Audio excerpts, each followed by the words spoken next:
अस्सलाम वालेकुम गाइस, उम्मीद है आप सब लोग खैरियत से हैं। ये हमारा 29th लेक्चर है। लास्ट लेक्चर में हमने जेंगो स्टार्ट किया था।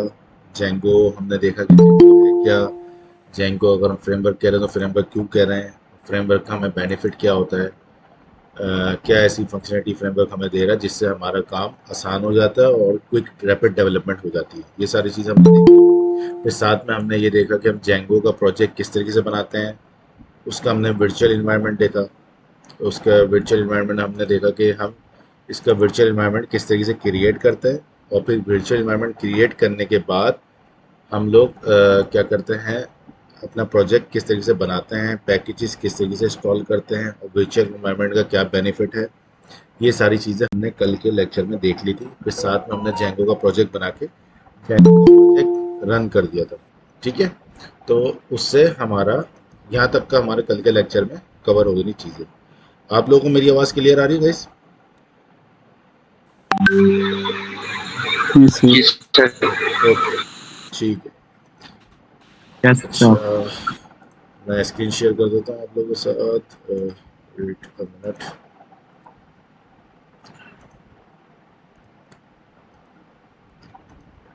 अच्छा, आप लोगों ने अपने पास जेंगो का सेटअप कर लिया जिस तरीके से हमने कल करा था? किसी को कोई कंफ्यूजन Yes, sir. तो नहीं है किसी को? सबके पास चल रहा है प्रोजेक्ट जो हमने बनाया था? यहाँ तक सब पहुँच गए हैं? जो मैंने बोला था कि भाई साथ साथ चलना है, पीछे रह जाएंगे तो आपके लिए मुश्किल है। मेरे लिए मुश्किल नहीं है, आप लोगों के लिए बहुत मुश्किल है। ठीक है, तो हम दोबारा चला लेते हैं। चलाने की कमांड थी, प्रोजेक्ट चलाने से पहले हम क्या करते हैं, इसका वर्चुअल इन्वायरमेंट एक्टिवेट करता है। ठीक है, अगर तो आपको यहाँ बार बार एक्टिवेट करना है, मसला हो रहा है, तो आई थिंक यहाँ सेटिंग से डायरेक्टली एक्टिवेट हो जाता है, जिससे फिर आपको बार बार करना नहीं पड़ता। लेट मी चेक, एक बार चेक कर लेता हूँ मैं हो रहा है नहीं हो रहा। यहाँ पे हम आते हैं प्रोजेक्ट में, यहाँ आते हैं प्रोजेक्ट इंटरप्रेटर में, और यहाँ पाइथन इंटरप्रेटर। इंटरप्रेटर बेसिकली वो होता है जो हमारी जो वर्जन, जो पाइथन का वर्जन है जो हम रीड यूज़ कर रहे हैं करंटली, जो पाइथन के पैकेजेस देखेगा कि इस वर्जन में ये वाले पैकेज इंस्टॉल हैं या नहीं है, ये सारी चीज़ें दिखते हैं। अच्छा, हम यहाँ पे क्या कर लेते हैं, add interpreter, add local interpreter. अच्छा, यही वाला, यस, लोकेशन यही है मेरी। जेंगो प्रोजेक्ट, प्रोजेक्ट वन में VENV वाला जो है, इसी को मैं इसके साथ कर रहा हूँ। ओके, ठीक है। अब ये क्या कर रहा है, उसका वर्चुअल एनवायरनमेंट क्रिएट कर रहा है, और उसके जितने पैकेजेस मैंने इंस्टॉल किए होंगे वो सब इनहेरिट कर लेगा यहाँ पे। अच्छा भाई, यहाँ पे पिप आ गया है, प्रोजेक्ट वन।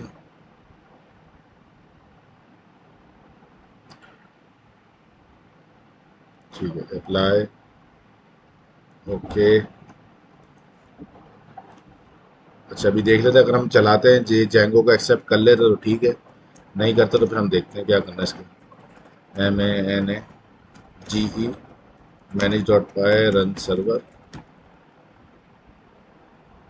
अच्छा, मेरे पास जेंगो चल गया है, लेकिन इसने जेंगो 4.0 चलाया है, मतलब इसका सही वर्चुअल इन्वायरमेंट कनेक्ट नहीं हुआ है।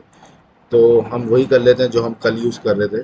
वो हम किस तरीके से कर रहे थे, मैं यहाँ लिख रहा हूँ VENV, सॉरी CD, पहले बाहर आया मैं, फिर मैंने लिखा VNV स्क्रिप्ट्स एक्टिवेट। ठीक है, एक्टिवेट हो गया। यहाँ पे ब्रैकेट में VNV लिखा हुआ आ गया, मतलब मेरा वर्चुअल एनवायरनमेंट एक्टिवेट हो गया।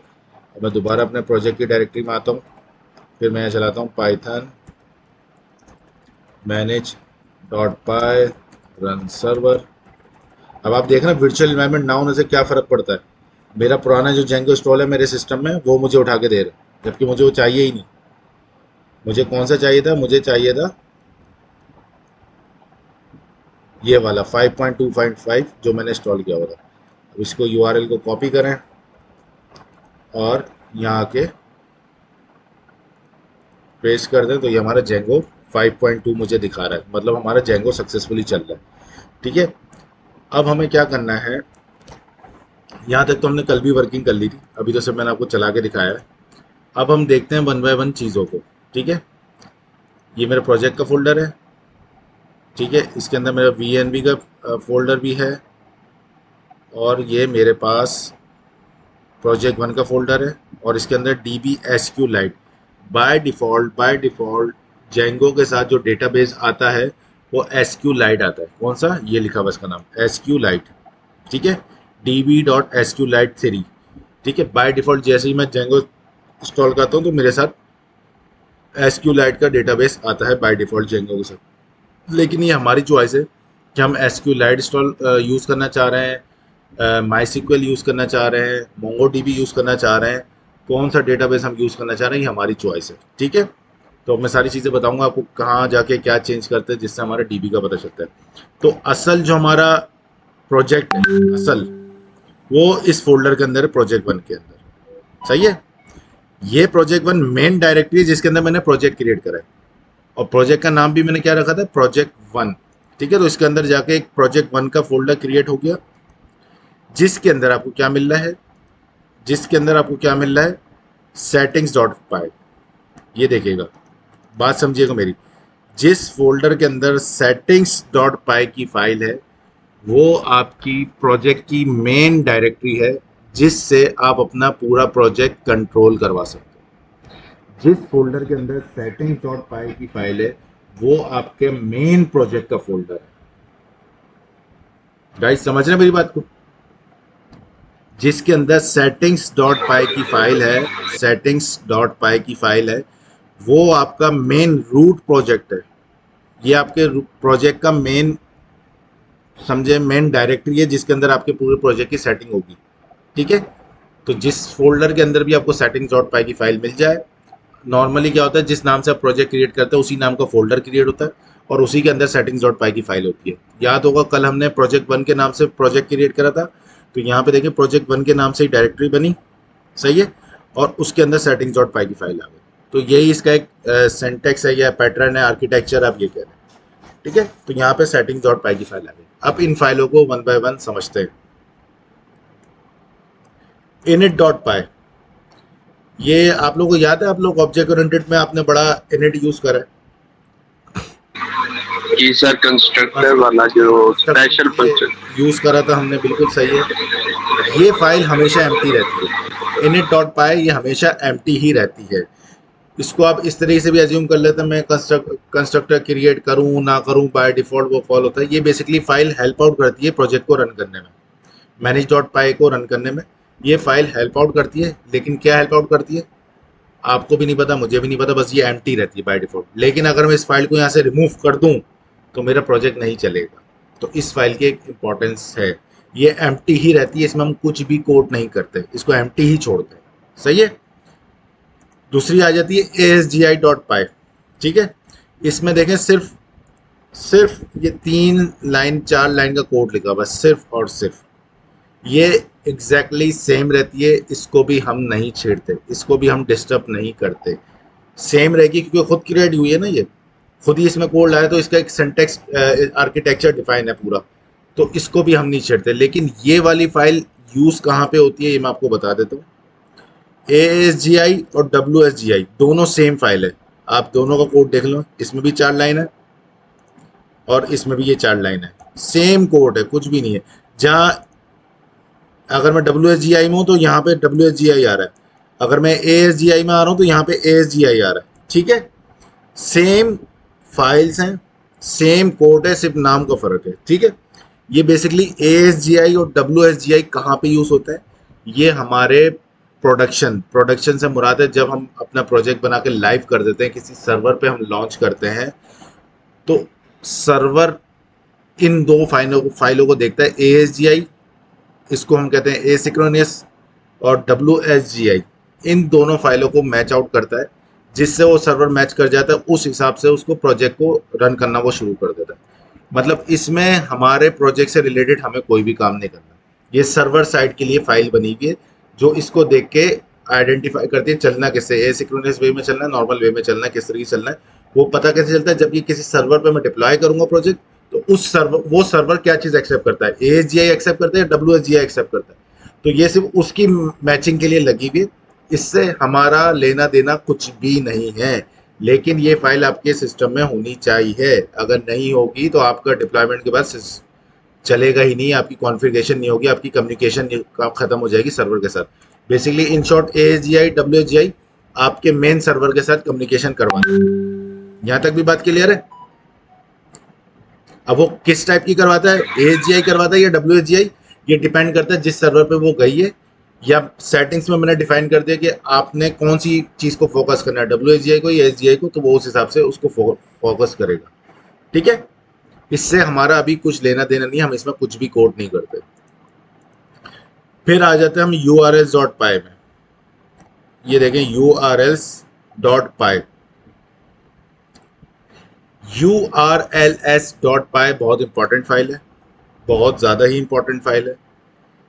इसमें आप अपने पूरे प्रोजेक्ट का राउट डिफाइन करते हैं, रूट डिफाइन करते हैं। राउट से मुराद उसका URL डिफाइन करते हैं कि किस URL को मैं हिट करूंगा तो कौन सा फाइल खुलेगा, कौन सा पेज ओपन होगा, कौन सी API हिट होगी या कौन सा फंक्शन हिट होगा, वो सब का सब डिफाइन करता है हमारा URL। अब फॉर एग्जाम्पल यहाँ पे एक URL लिखा हुआ गाइस, अगर गौर से देखें आप लोग, आपने सिर्फ इस बात को फोकस करना है जो ग्रीन ग्रीन में स्ट्रिंग में लिखा हुआ है। इधर लिखा हुआ है एडमिन, ये बेसिकली एक URL है जिस URL के अगेंस्ट ये वाली फंक्शनलिटी कॉल हो रही है। ठीक है, तो जब भी मैं ब्राउजर पे जाके एडमिन लिखूंगा तो वो इस फंक्शन को हिट कर देगा। और ये फंक्शन क्या कर रहा है, ये जेंगो का डिफॉल्ट है admin panel, default admin panel है जेंगो का। तो वो क्या करेगा, इस एडमिन पैनल को एग्जीक्यूट कर देगा मेरे ब्राउजर पे। किस तरीके से, जो हमारा बेस URL है, बेस URL हम उसको कहेंगे जिस पे हमारा प्रोजेक्ट चल रहा है। तो अभी जो हमारा प्रोजेक्ट चल रहा है वो किस पे चल रहा है, इस URL पे। सही है, तो ये मेरा बेस URL है जो कि यहाँ पे लगा हुआ है। हमेशा बेस URL के बाद ही एडिशनल URL डालते हैं। तो वहां पे लिखा हुआ एडमिन, तो यहाँ लिखूंगा मैं /admin। ये देखिए जेंगो का एडमिन पैनल खुल गया, देख रहे हैं आप लोग, बाय डिफॉल्ट है, ये हमने नहीं बनाया, ये जेंगो के साथ बना बनाया आता है। आप चाहो तो इसको यूज कर लो, चाहो तो अपना कस्टम बना लो, लेकिन नॉर्मली हर प्रोजेक्ट में हम लोग अपना कस्टम बनाते हैं अपनी रिक्वायरमेंट के हिसाब से। ठीक है, अगर नहीं बनाना तो आप जेंगो का भी एडमिन पैनल यूज कर सकते हो और अपनी वर्किंग कर सकते हो। ठीक है, अब इसको यूज किस तरीके से करते हैं, क्या क्या चीजें, वो मैं आगे चल के आपको बताता हूँ। अच्छा, अब हम आ जाते हैं। अच्छा, ये देखिए सारी चीज़ें जो लोड हो रही हैं ये इसकी अपनी है एडमिन पैनल की, हमने कुछ नहीं बनाया हुआ है, सब URL उसने बनाया है। अगर फॉर एग्जांपल मैं इसका नाम चेंज कर दूं, मैं एडमिन लगा के हटा के लिख दूं शकेब, ठीक है, और इसको सेव कर दूं, तो ये ऑटोमेटिकली मेरा सर्वर दोबारा रन हुआ। ठीक है, अब जब इसी एडमिन को मैं दोबारा एक्सेस करूंगा तो ये मुझे एरर दे देगा। देखें क्या दे रहा है, पेज नॉट फाउंड। क्यों, क्योंकि उसको एडमिन नाम का अब URL मिल ही नहीं रहा। समझ रहे गाइस आप लोग? जी सर। जी ये बेस URL के साथ जो मेरा ये URL आ रहा है, ये रिप्रेजेंट कर रहा है किसको, मेरे मेन प्रोजेक्ट की फाइल के URL को, मेन प्रोजेक्ट के फाइल फोल्डर के URLs को, मतलब जो मेरी मेन रूट डायरेक्टरी है प्रोजेक्ट की, उसके जो URLs मुझे हिट करना है, ये उसको डिनोट कर रहा है। तो यहाँ जब मैंने इसका नाम कर दिया शकेब, तो ये शकेब से ही एक्सेस होगा, अब एडमिन से एक्सेस नहीं होगा। तो अब जब मैं जाके यहाँ पे लिखूंगा, देखिए ये मुझे सजेस्ट भी कर रहा होगा, यहाँ पे देखिए शकेब लिखा हुआ इसने। ठीक है, ये बता रहा है using the URL conf defined in project1.urls। project1 यहाँ पे क्या है, मेरे फोल्डर का नाम है, और फाइल का नाम क्या है, .urls, जिसको ये टारगेट कर रहा है इस URL को ढूंढने के लिए। Django tried this URL pattern in this order। अब ये बता रहा है कि इसके पास कौन कौन से ऑर्डर हैं जिससे मैं एक्सेस कर सकता हूँ Django के प्रोजेक्ट। तो वहाँ पे सिर्फ शकेब का मौजूद है, एडमिन का मौजूद नहीं है। तो ये मुझे सजेस्ट भी कर रहा है कि आप शकेब यूज़ कर सकते हो। तो मैं यहाँ पे शकेब करूँगा तो मेरा वही पेज चल जाएगा जो पहले एडमिन पे चल रहा था। ये देखिए खुल गया वही पेज, बट यहाँ पे अब एडमिन की जगह क्या आ रहा है, शकेब। क्लियर है गाइस? जी सर। ओके, उसके बाद हम आ जाते हैं, तो हमें जितने URL बनाने होते हैं जो मेन डायरेक्टरी में रखने होते हैं वही यहाँ पे ऐड करते रहते हैं। अगर किसी और एप्लीकेशन के बनाना है तो उस एप्लीकेशन के अंदर यूआरएल्स की फाइल बनाते हैं, वहाँ पे ऐड करते रहते हैं। ये भी आप आगे चल के देखेंगे तो आपको चीज़ें क्लियर होती रहेंगी कि किस तरीके से ये काम कर रहा है। अभी मैं इसको दोबारा एडमिन कर देता हूँ क्योंकि अच्छा नहीं लगता एडमिन पैनल एडमिन के नाम से एक्सेस ही होता है नॉर्मल, तो हम इसको एडमिन ही रख देते हैं। ठीक है, तो ये थी यूआरएल की फाइल जिस पे आप राउट डिफाइन करते हो, किस राउट पे क्या चीज़ चलेगी। अब आ जाते हैं सेटिंग्स डॉट पाई पे। ये आपके प्रोजेक्ट का दिल है। सारी वर्किंग, सारी मैनेजमेंट आपने इसी फाइल में करनी है। मतलब आप प्रोजेक्ट में कौन सा डेटाबेस कनेक्ट करना चाह रहे हैं, प्रोजेक्ट में टेम्पलेट्स होंगे तो उसकी डायरेक्टरी क्या होगी, प्रोजेक्ट में स्टैटिक फाइल्स होंगी तो उसकी डायरेक्टरी क्या होगी, प्रोजेक्ट में कौन कौन सी एप्लीकेशंस आपने इंस्टॉल की हुई हैं वो आप बताएंगे, प्रोजेक्ट में आपने एपीआईज रेस्ट फ्रेमवर्क यूज़ कर रहे हैं, कौन सी ऑथेंटिकेशन लगा रहे हैं, सिक्योरिटी, वो सब आपने बताना है इसमें। आपने कोई स्पेशल कीज वगैरह यूज़ कर रहे हैं, पेमेंट गेटवे यूज़ कर रहे हैं, उसकी जो हिडन कीज होती हैं, जो प्राइवेट कीज होती हैं, जो आपको सबसे छुपा के रखनी है, वो सब आप इसमें डाल देते हो। कोई भी जो आपकी राउटिंग है, आपके मेन प्रोजेक्ट है, आपका ये वाला प्रोजेक्ट किस किस यूआरएल पे चल सकता है वो आप यहाँ पे डिफाइन करते हो। ये सारी की सारी आपकी समझे पूरे प्रोजेक्ट का स्कोप कि प्रोजेक्ट ने चलना कैसे है, क्या काम करना है, किस चीज़ को एक्सेस करना है, कितने टाइम के लिए एक्सेस करना है, कितने टाइम बाद रिजेक्ट कर देना है, ईच एंड एवरीथिंग आपकी सेटिंग्स डॉट पाई में होती है। ठीक है, बेस डीआईआर क्या है? बेस डायरेक्टरी है आपके फोल्डर की जहाँ पे आपने अपना प्रोजेक्ट बनाया है, ये बेस डायरेक्टरी कहलाती है। सही है, बेस डायरेक्टरी में वो पाथ आ रहा है जहाँ पे आपने अपना प्रोजेक्ट बनाया है, क्रिएट करा है। जैसे अगर मेरी बेस डायरेक्टरी पूछेंगे तो कौन सी होगी? Django project project one. सही है, ये मेरी बेस डायरेक्टरी होगी, इसी के अंदर हमारी सारी चीज़ें होंगी। ये सीक्रेट की, हर प्रोजेक्ट की सीक्रेट की होती है, ये आपको इनक्रिप्टेड फॉर्म में दिख रही है। ये जेंगो की अपनी सिक्योरिटी है। सही है, ठीक है गाइस। अच्छा, ये हम प्रोडक्शन सीक्रेट में भी यूज़ कर सकते हैं अगर हमें करना चाहें तो। ठीक है, अच्छा यहाँ पे क्या है, यहाँ पे लगा हुआ डिबग ट्रू। डिबग ट्रू क्या करता है?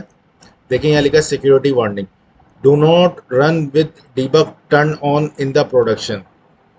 ये मुझे बता भी रहा है, ये देखें ना आप, अब आप कोड देखें, कोड देख कर ये आइडिया करें आप लोग, जो हम कमेंट यूज करते हैं। तो अब आपको कमेंट का सही यूज समझ में आ रहा है गाइस? जी सर। कि भाई जी हर सर। चीज के साथ उसके बारे में लिखा हुआ है ताकि हम उसको अंडरस्टैंड करें, हमें इसमें छेड़ना भी है नहीं छेड़ना। सही है, ये है किससे रिलेटेड। तो कमेंट हम नॉर्मली क्यों यूज करते हैं?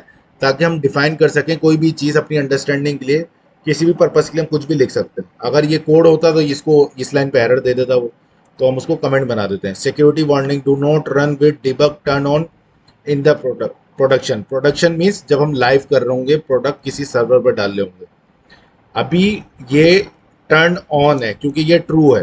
डिबग इक्वल ट्रू मतलब ये अभी भी टर्न ऑन है, लेकिन क्योंकि अभी हम प्रोडक्शन में नहीं है, हम अभी डेवलपमेंट फेज में, अभी हम डेवलप कर रहे हैं अपना प्रोजेक्ट, तो इसको हम टर्न ऑन रखते हैं, इसको हम ट्रू रखते हैं। उसका रीज़न क्या है कि जैसे ही अभी आपने गलत यूआरएल हिट करा था, जैसा मैं ये वाला करता हूँ, तो ये जो मुझे एरर दे रहा है, ये जो मुझे बता रहा है और ये जो मुझे सजेशन दे रहा है, ये सिर्फ इसी वजह से दे रहा है कि यहाँ पे डिबग ट्रू हुआ है। ये यहाँ पे मेंशन भी होगा, you are seeing this error because you have debug equal to true. देख रहे हैं यहाँ लिखा हुआ debug equal to true in your Django settings file, change that false and Django will display a standard 404 page.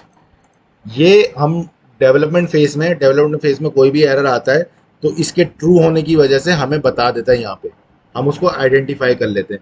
लेकिन ऐसे error किसी आपने लाइव साइट पे देखे हैं जो आपको इनसाइड प्रोजेक्ट के पाथ दिखा रहा हो? नहीं देखे होंगे। No sir. वो क्यों नहीं देखे होंगे? क्योंकि उनका यहाँ पे डीबग फॉल्स होगा। अगर मैं इसको डीबग फॉल्स कर दूं,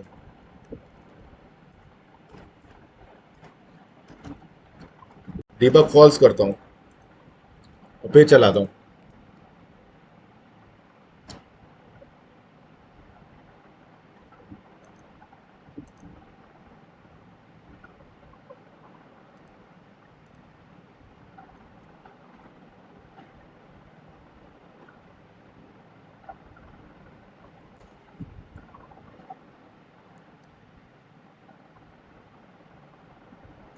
अच्छा, अब डीबग फॉल्स करता हूं तो इसका लिंक इसके साथ है अलाउ होस्ट, सही है। ये अलाउ होस्ट इसके नीचे देख रहे हैं आप। अलाउ होस्ट में जब हम डीबग फॉल्स करते हैं तो उसको रिस्ट्रिक्ट, इसको बताते हैं भाई किस किस को सिर्फ तुम अलाउ करोगे कि वो ये साइट एक्सेस कर सके। तो अभी हम नॉर्मली इसमें स्टैटिक डाल देते हैं कि भाई सबको अलाउ कर रहे हैं, ठीक है। अब हम देखते हैं क्या कह रहा है भाई। अब हमारा सर्वर चल गया। अभी देखें, अब आपको एरर मैसेज नहीं दे रहा कि एरर क्या था, यूआरएल फाउंड हो रहा नहीं हो रहा, किस वजह से एरर था, ये नहीं दे। अब सिर्फ ये बताएगा भाई ये यूआरएल फाइंड नहीं हो रहा। अब आपको ये नहीं बताएगा कि इनसाइड पाथ कौन से थे, कौन सा यूआरएल था, क्या आपने यूआरएल का नाम गलत डाला है। जो भी गलती होती है हमें बता देता इसी पेज पे, अगर डीबग ट्रू होता। अभी डीबग फॉल्स कर दिया तो अब कुछ भी नहीं बताएगा, सिर्फ ये बताएगा नॉट फाउंड, सही है। तो जब हम डेवलपमेंट फेज में होते हैं तो हम इसको बाय डिफॉल्ट डीबग ट्रू रखते हैं, ताकि अगर कोई भी एरर आ रहा है तो मुझे पता तो चल सके, ताकि मैं उसको हाईलाइट कर सकूं, सही कर सकूं। जब सारी चीज़ें सही हो जाएंगी, प्रॉपर टेस्ट हो जाएंगी, तो हम इसको डीबग फॉल्स करके लाइव सर्वर पर डाल देते हैं, ताकि इस टाइप का एरर किसी और यूज़र को या नॉर्मल मेरे लाइव यूज़र को ना नज़र आए। समझ में आ रहा है? अब दोबारा हम चलाएंगे तो हमें ये प्रॉपर एरर दे रहा है। ठीक है गाइस, ये बात समझ में आ गई, क्लियर हो गई यहाँ तक की बात? जी सर। अच्छा, अब आ जाते हैं अलाउ होस्ट में। मैंने आपको बता दिया, इसमें नॉर्मली हम क्या करते हैं, हम एक कोई यूआरएल डाल देते हैं, फॉर एग्जांपल www.shakib.com।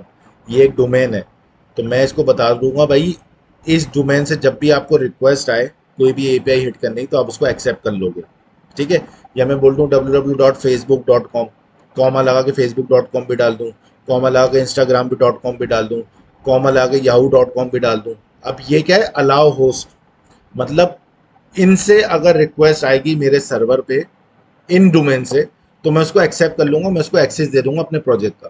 लेकिन उसके अलावा कोई और एक्सेस करेगा मेरी किसी भी एपीआई को, तो मैं उसको एक्सेस करने नहीं दूंगा, ठीक है। तो इस तरीके से हम चीज़ें डालते हैं अलाउ होस्ट। ये इंस्टॉल ऐप जो जेंगो के साथ बाय डिफॉल्ट आती है, वो ये सारी चीज़ें ये बाय डिफॉल्ट इंस्टॉल हुई है, तो यहाँ पे मेंशन है। अब हम जितनी भी नई ऐप बनाएंगे इसमें, वो सब यहाँ पे मेंशन करनी होगी हमें, ठीक है। मिडिल वेयर क्या होते हैं, आपके सिक्योरिटी वगैरह के होते हैं, सेशन वगैरह के होते हैं, जो बाय डिफॉल्ट जेंगो ने पहले से ऐड करे हुए। टोकन वेरिफिकेशन है, CSRF जो फ्रंट एंड पे यूज़ करेंगे, मिडिल वेयर सेशन है, सिक्योरिटी मिडिल वेयर है, मैसेजेस है, क्लिकिंग है, ये बाय डिफॉल्ट होता है, इसको हम नहीं छेड़ते, सही है। हमने इसके अलावा एडिशनली जो जो ऐड करना है वो फिर हम इसके नीचे ऐड करते रहें। अच्छा, root URL configuration, root underscore URL configuration क्या होती है? रूट से मुराद आपका मेन प्रोजेक्ट का फोल्डर। रूट मतलब आप इसको बता रहे हो कि जब भी मेरा ये वाला प्रोजेक्ट चलेगा, मतलब चले से मुराद जब मैंने उसको रन कर दिया चलेगा, तो वो मेरे कौन से रूट देखेगा, रूट देखेगा तो किस फाइल से देखेगा। तो यहाँ पे मेंशन है प्रोजेक्ट 1 के फोल्डर में .urls की फाइल है, सिर्फ आपने उसको टारगेट करना है। वो कौन सी फाइल है? वो ये वाली फाइल है, देख रहे हैं आप लोग, ये वाली। वो आएगा, वो चेक करेगा जो मैं रूट डाल रहा हूँ ब्राउजर में, क्या वो इस फाइल में एग्जिस्ट करता है। करता है तो मिल उसको एग्जीक्यूट कर देगा, नहीं करता है तो आपको बोल देगा पेज नॉट फाउंड। जो अभी एरर दे रहा है पेज नॉट फाउंड का, यही एरर दे देगा। और ये एग्जिस्ट क्या कर रहा है, देखिए यहाँ पे भी मेंशन कर रहा है, using the URL कॉन्फ define in project 1 .urls। ये यहाँ पे यही लिखा हुआ है सेटिंग्स में आके, रूट URL कॉन्फ प्रोजेक्ट 1 .url। तो ये सिर्फ इसी फाइल को एग्जिस्ट कर रहा है कि इसमें ये रूट एग्जिस्ट करता भी है या नहीं करता। यहाँ तक भाई बात क्लियर है? जी सर। उसके बाद आ जाते हैं हम टेम्पलेट्स। टेम्पलेट्स बेसिकली आपको याद है जेंगो MVT है, मॉडल व्यू टेम्पलेट्स। तो सेटिंग्स में हम टेम्पलेट्स भी बताते हैं कि भाई जो मेरे टेम्पलेट्स के फोल्डर होंगे जिसको आपने जाके हिट करना है या एक्सेस करना है, वो कौन सा फोल्डर होगा, उसकी हम यहाँ पे डायरेक्टरी डिफाइन करते हैं। DIRS में हम प्रॉपर पाथ देते हैं कि इस पाथ में मेरा ये फोल्डर है जिसके अंदर से टेम्पलेट आप उठाओगे। ये टेम्पलेट जब आपको एक्सेस करना हो तो आप डायरेक्टली इस फोल्डर में जाओगे जो मैं यहाँ पे मेंशन करूँगा। अभी ये एम्प्टी है क्योंकि अभी मैंने कोई भी सेटिंग नहीं की भी इसकी, सही है। उसके बाद देखें जेंगो की डिफ़ॉल्ट सेटिंग में जो हमारी एप्लीकेशन है वो कौन सी है, WSGI सपोर्ट, सही है।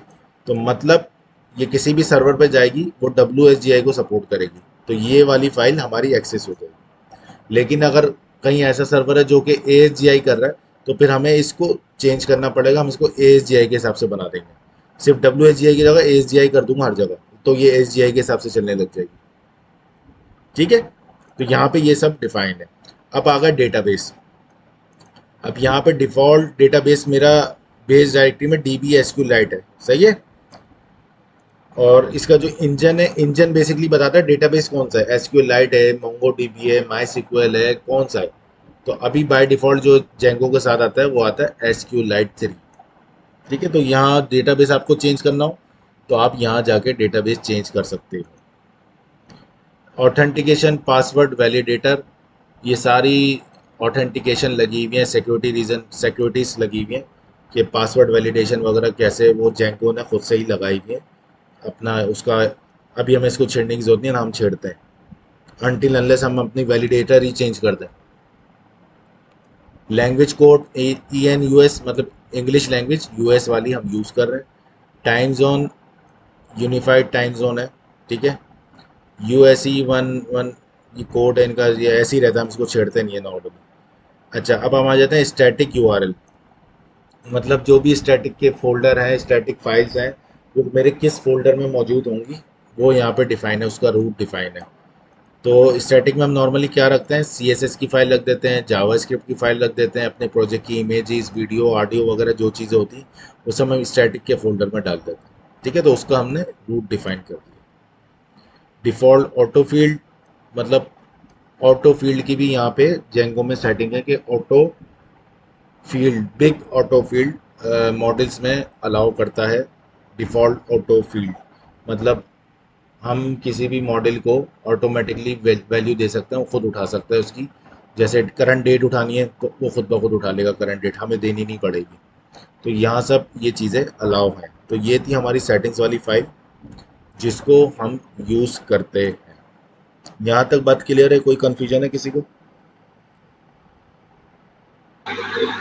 No sir.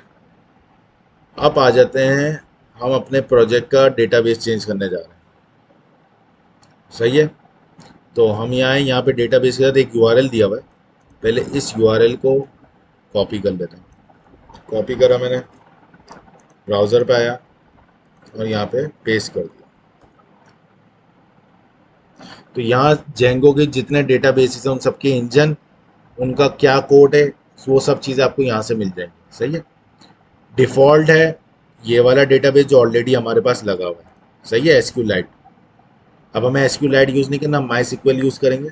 तो अब हमें क्या करना पड़ेगा, इसको कॉपी कर लें, कॉपी करा,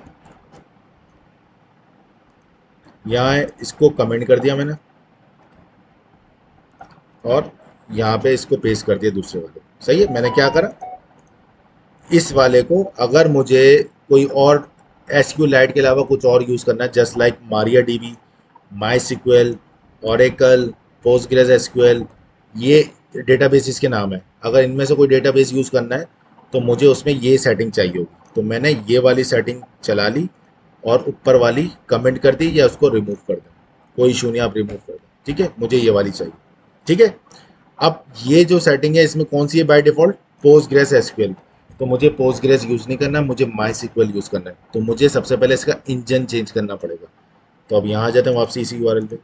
अब यहाँ पे आके इसके इंजन आ गए, पोस्टग्रेस के लिए ये है, MySQL के लिए ये है, SQLite के लिए ये है, Oracle के लिए ये है।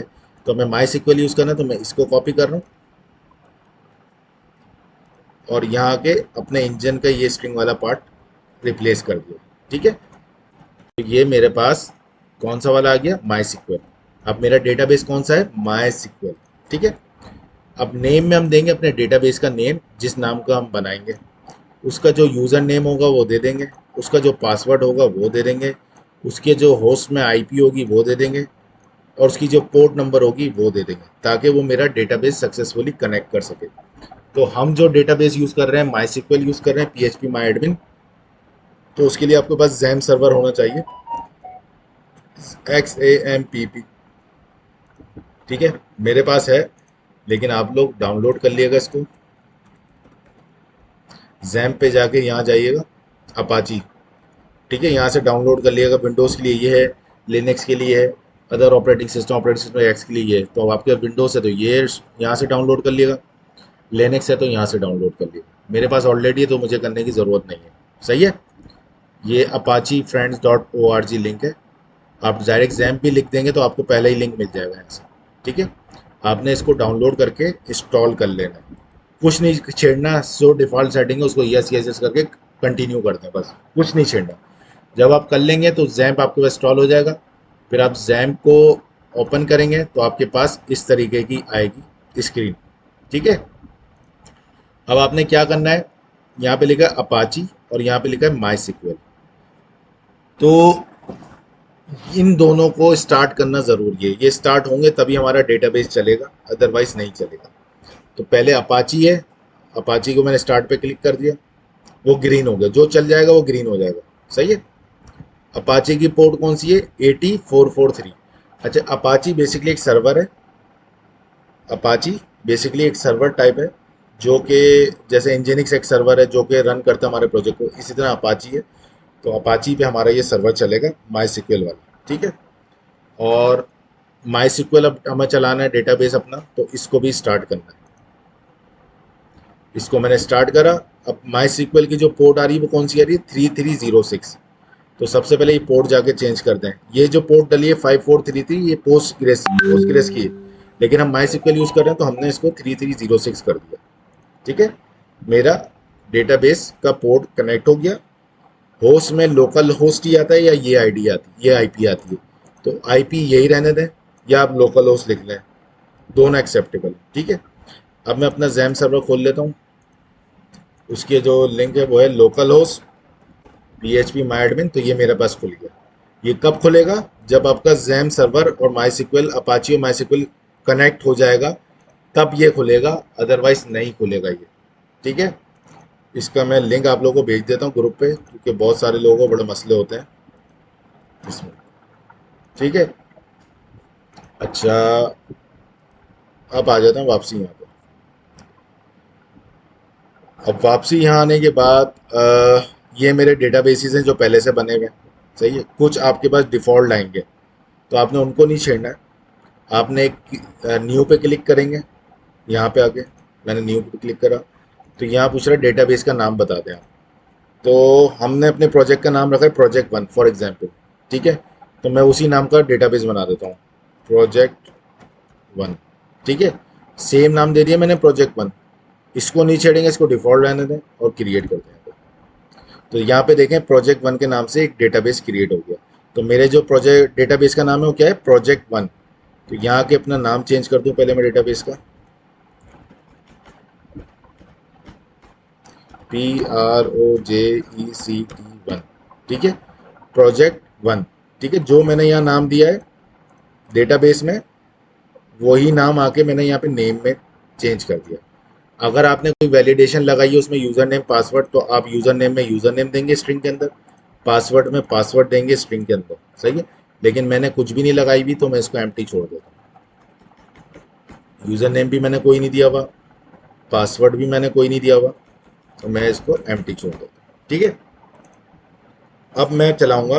अब मेरे डेटाबेस की पूरी सेटिंग हो गई, इंजन आ गया, डेटाबेस का नाम आ गया, यूज़र नेम आ गया, पासवर्ड आ गया, होस्ट आ गया, पोर्ट आ गई। अब टर्मिनल पे जाके हम चलाएंगे MySQL। लेकिन MySQL चलाने के लिए MySQL का पैकेज इंस्टॉल करना ज़रूरी है। ये मुझे यहाँ पे यही एरर दे रहा है, error loading MySQL DB module, did you install MySQL client. ये मुझे पूछ रहा है कि आपने MySQL क्लाइंट इंस्टॉल करा है। जी हाँ, मैंने नहीं करा, मैंने नहीं करा। तो अब सबसे पहले हम उसको इंस्टॉल कर लेते हैं। लेकिन बिफोर इंस्टॉलिंग मैं आपको बता दूं कि अभी मैंने इसको स्टडी नहीं करा है।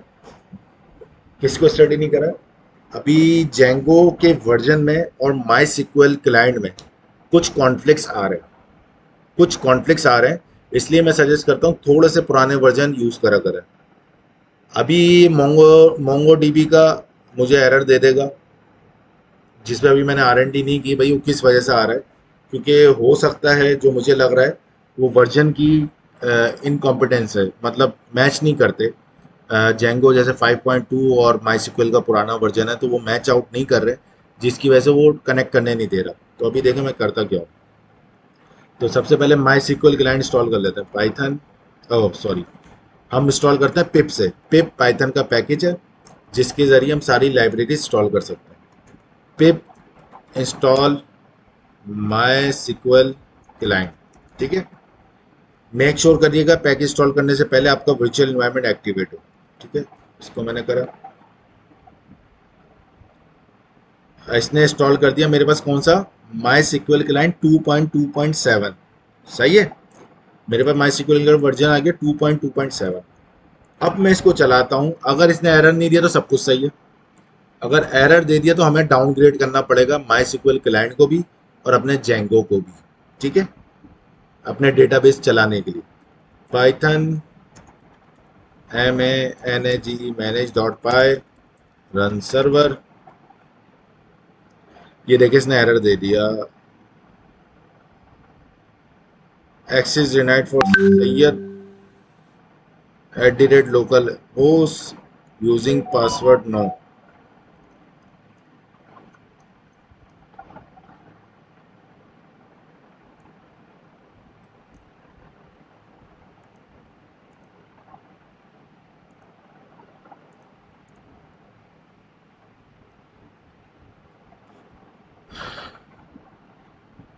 अच्छा भाई, अब ये अलग ही किसी को कोई एरर आया, सैयद @local host। मैं एक काम करता हूँ, यहाँ पे लोकल होस्ट कर, लोकल होस्ट चलाता है। एक्सेस डिनाइड 104 पे, मतलब ये मेरे डेटाबेस से कनेक्ट नहीं कर पा रहा है गाइस, देख रहे हैं। ये जो एरर दे रहा है वो ये दे रहा है कि access denied for user Syed @local host। अब अगर मैं यहाँ पे यूज़र में दे देता हूँ जो ये सजेस्ट कर रहा है कि सैयद, अब देखते हैं, जब पूरा नाम दे देता हूँ,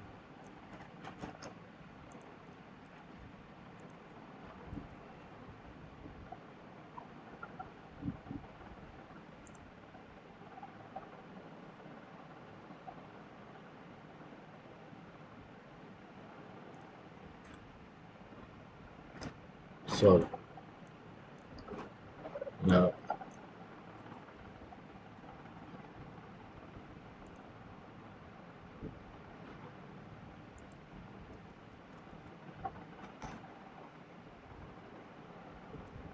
ये मेरा डेटाबेस कनेक्ट नहीं कर पा रहा है, सही है। इसको लग रहा है यहाँ पे कोई यूज़र नेम पासवर्ड है जिसकी वजह से ये कनेक्ट नहीं कर पा रहा है, जबकि मेरा कोई यूज़र नेम पासवर्ड है ही नहीं। 127.0.0.1 सेव करा।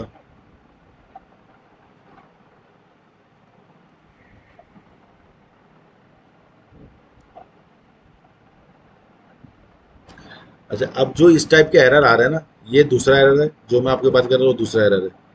ये मोस्टली वर्जन की वजह से आ रहे हैं कि उसमें शायद अलाउ नहीं है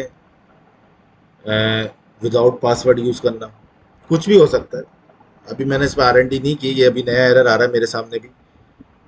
अब मैं क्या करता हूँ, मैं देखता हूँ, मैं डाउनग्रेड करके देखता हूँ, क्या पता ये कनेक्ट करने दे। डाउनग्रेडिंग से मुराद मैं जेंगो का वर्जन भी पीछे वाला करूँगा और माई क्लाइंट भी बैक वाला करूँगा। तो हम कर लेते हैं जेंगो 4.0, सही है। तो सबसे पहले अनइंस्टॉल करेंगे, मेक श्योर आपका वर्चुअल एनवायरनमेंट एक्टिवेट हो। पिप अनइंस्टॉल, मैं अनइंस्टॉल कर रहा हूँ जेंगो, सही है। तो खाली जेंगो लिख रहा हूँ, मतलब इस वर्चुअल एनवायरनमेंट में जो जेंगो इंस्टॉल है उसको अनइंस्टॉल कर रहा हूँ, सही है। इसने बताया भाई 5.2.5, ये मुझसे पूछ रहा करना चाहता हूँ, मैंने बोला यस, डिलीट करना चाहता हूँ, तो इसने अनइंस्टॉल कर दिया, सही है। अब मैं दोबारा इंस्टॉल कर रहा हूँ, पिप इंस्टॉल जेंगो। अब मैं इसी को डबल इक्वल टू लगा के वर्जन मेंशन करूंगा, मतलब 4.0 कर दूँ। अब ये जेंगो 4.0 इंस्टॉल कर रहा है मेरे पास। अब ये बता रहा है requirement already satisfied,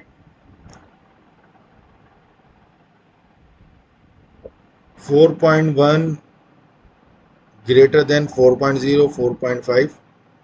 अच्छा, ये मुझे बोल रहा है भाई आप 4.0 से कोई बड़े वाला वर्जन कर लो। वैसे इसने इंस्टॉल कर लिया है, लेकिन हम इसको भी वो सजेस्ट कर रहे हैं, तो मैं दोबारा इसको अनइंस्टॉल कर देता हूँ। यस, अब मैं दोबारा लिखता हूँ 4.2 कर देता हूँ। सही, मेरे पास रिक्वायरमेंट ऑलरेडी सेटिस्फाइड है, ये मेरे पास ऑलरेडी इंस्टॉल है, ये भी इंस्टॉल है, ये भी इंस्टॉल है, ये भी इंस्टॉल है, तो जेंगो भी मेरे पास 4.2 इंस्टॉल हो गया। सही है। अब मैं क्या करता हूँ, माई सिक्वल भी मैंने करा तो उसको भी अनइंस्टॉल कर देता हूँ। माई सिक्वल क्लाइंट, यस, तो वो भी मैंने अनइंस्टॉल कर दिया। इसको भी डाउनग्रेड कर देता हूँ।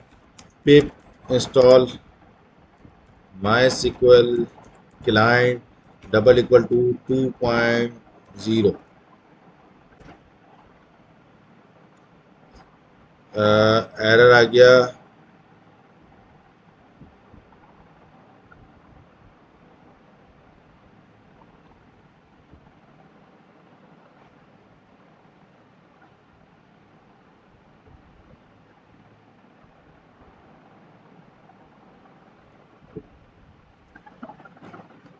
Two point two. ठीक है, 2.2 मेरे पास इंस्टॉल हो गया। सही है। अब जब जेंगो मेरा 4.2 है और माई सिक्वल क्लाइंट मेरे पास 2.2 है, तो अब देखते हैं क्या ये अब मेरी रिक्वायरमेंट के हिसाब से मेरा ये प्रोजेक्ट चलाता है या नहीं चलाता। तो मैं इसको करूँ Python manage dot py run server.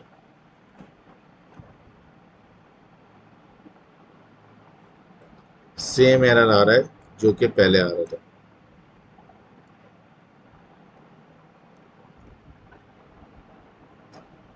Access denied.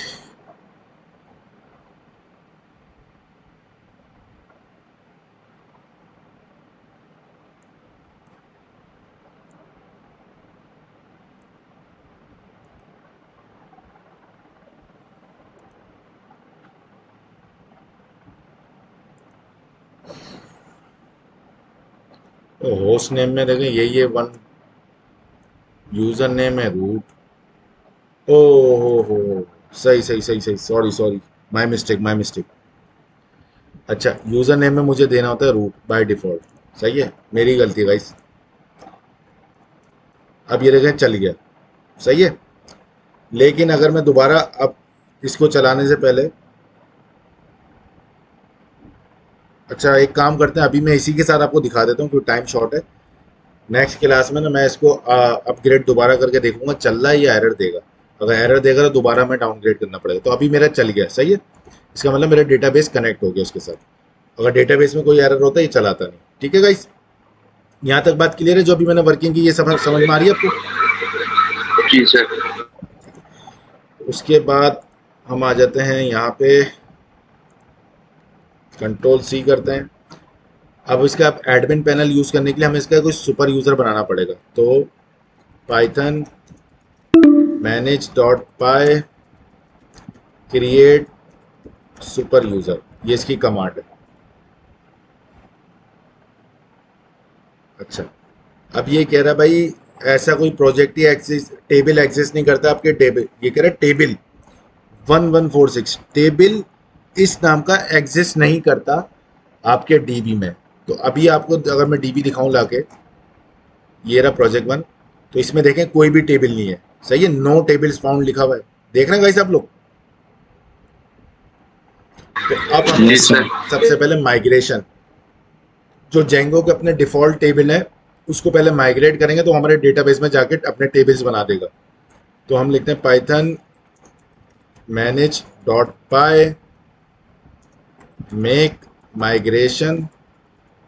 Make migration पहले वाली कमांड चलाते हैं। ये क्या करता है, ये जितनी भी टेबल्स बने होंगे उसकी एक फाइल जनरेट कर देगा ये। सही है। तो अभी इसने देखा भाई कोई भी मेरे पास चेंज नहीं, क्यों मैं कोई नया मॉडल मैंने बनाया नहीं। जेंगो के जितने भी अपने हैं बाय डिफॉल्ट है मैंने कोई भी मॉडल्स की फाइल आप लोगों के सामने अभी क्रिएट नहीं करी, ना उसमें कोई डेटाबेस बनाया, सही है। तो ये बोला नो चेंजेस डिटेक्टेड, मतलब अभी कोई भी नई चेंजेस डिटेक्ट नहीं करी इसने, जितनी है वो डिफॉल्ट है जेंगो की अपनी। तो हम उसको पहले माइग्रेट करवाएंगे। पाइथन मैनेज डॉट पाई माइग्रेट, MIGRAT। तो अब आप देखिएगा जैसे मैं माइग्रेट करूंगा, यहाँ मैं अगर इसको रिफ्रेश भी कर दूं अभी, तो अभी भी कोई टेबल नहीं है। जैसे ही मैं माइग्रेट करूंगा इसको सारे टेबल जाके बन जाएंगे उस डेटाबेस में। ये देखें बनना शुरू हो गए, अप्लाइंग अप्लाइंग अप्लाइंग, इसने सारे बना दिए। अब यहाँ आके आप रिफ्रेश करें पेज, तो ये देखें सारे आ गए आपके पास, 10 के 10 टेबल आ गए जो जेंगो के अपने हैं, ठीक है। ये ऑथेंटिकेशन यूजर का है, जिसमें सुपर यूजर बनता है हमारा, आईडी पासवर्ड टेबल के नाम कॉलम वगैरह सब आ रहे हैं। अब मैं क्या करूँगा, सुपर यूजर बनाऊंगा, पाइथन मैनेज डॉट पाई क्रिएट सुपर यूजर। अब ये पूछ रहा है भाई यूजर नेम बताओ, तो मैं लिख देता हूँ शकेब। ईमेल एड्रेस बताओ, मैं बोल देता हूँ shakeb@gmail.com। पासवर्ड पूछ रहा है, यहाँ मैं पासवर्ड लिख देता हूँ, सही है। पासवर्ड आपको नजर नहीं आएगा, ये दोबारा पूछेगा मुझसे। तो ये मेरा एक यूजर जनरेट हो गया। अब आके मैं आपको डेटाबेस में दिखाऊं, इसको रिफ्रेश करूं, यहाँ डेटा आ जाएगा। देखें पासवर्ड उसका इनक्रिप्टेड है, यूजर नेम मैंने शकीब रखा था वो आ गया, जो ईमेल एड्रेस था वो आ गया। तो देख रहे हैं डेटाबेस में मेरा डेटा आ गया। अब मैं क्या करता हूँ, इसको चलाता हूँ, Python manage dot py run server. और अब जब मैं इसको चला लिया मैंने, तो अब यहाँ आके इसका एडमिन पैनल ऑन करता हूँ, क्योंकि सुपर यूज़र एडमिन एक्सेस कर सकता है। अब मैं यहाँ पे वो यूज़र नेम डालूंगा जो कि था शकीब, पासवर्ड डालूंगा जो मैंने रखा था। अब मैं इसको लॉग इन करूँगा, तो ये देखें मेरा एडमिन पैनल एक्सेस हो गया। देख रहे हैं गाइस आप लोग, जेंगो का एडमिन पैनल मैंने एक्सेस कर लिया। देखें यहाँ लिखा हुआ भी आ रहा है, आई वेलकम शकीब।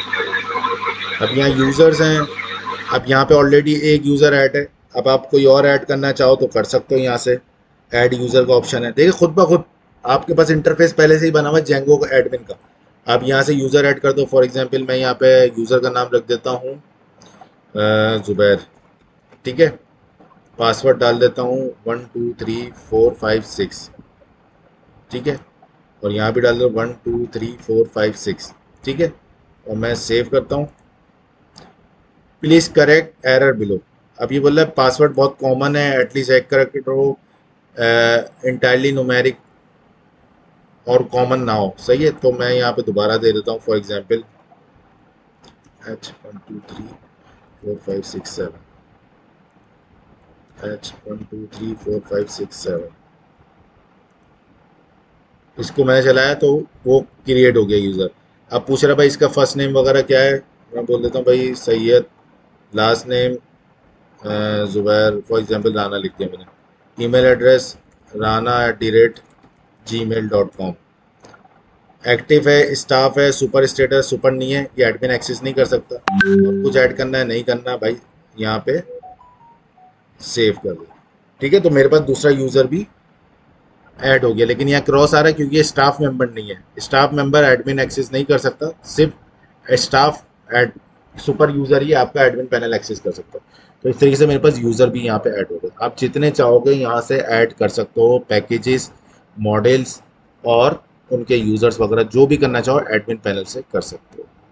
तो ये था आज का लेक्चर, आज यहीं रखें, कल हम इंशाल्लाह इसके आगे देखेंगे, ठीक है गाइस। आप लोग अपने पास डेटाबेस चेंजेस कर लें, डेटाबेस कनेक्ट करें, डेटाबेस क्रिएट करें, माइग्रेट करें और सुपर यूज़र बना के एडमिन पैनल एक्सेस करके देख लें। यहाँ तक आप सब लोग अपना काम करके रखिएगा, फिर इंशाल्लाह फ्रॉम मंडे हम आगे कंटिन्यू करेंगे, ठीक है गाइस।